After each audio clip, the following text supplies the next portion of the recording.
Mieux se connaître.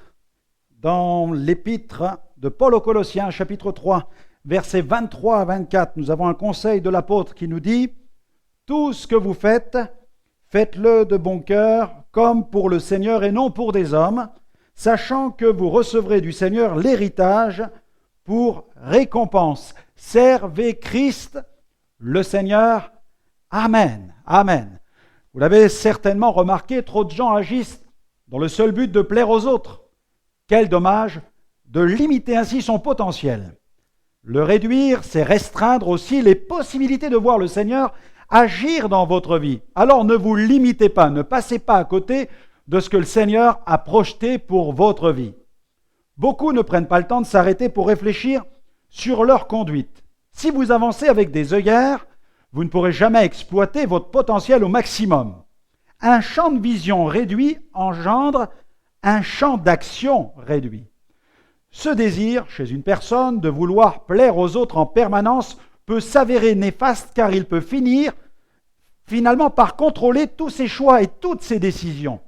Cela peut devenir un véritable travers qui rend malheureux, qui remplit de tristesse et de frustration, voire même qui conduit à la dépression dans certains cas. Pour beaucoup, l'idée que les gens peuvent se faire d'eux est devenue si importante que leur vie est conditionnée par les autres.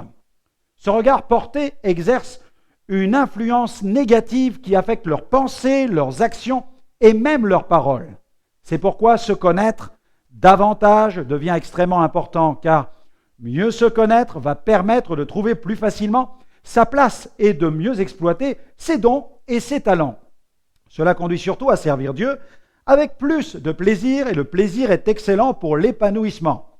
Les présentations trop rigides, austères et rugueuses du service de Dieu éloignent les gens du service tout simplement.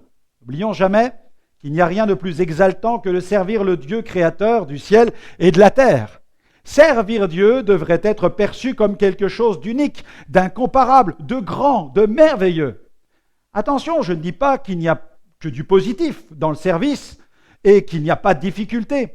Ce que je veux souligner aujourd'hui, c'est que nous devons veiller à l'état d'esprit dans lequel nous servons Dieu, car c'est cet état d'esprit qui va déterminer la nature de notre service, les objectifs que nous poursuivons et la manière avec laquelle nous traversons les difficultés.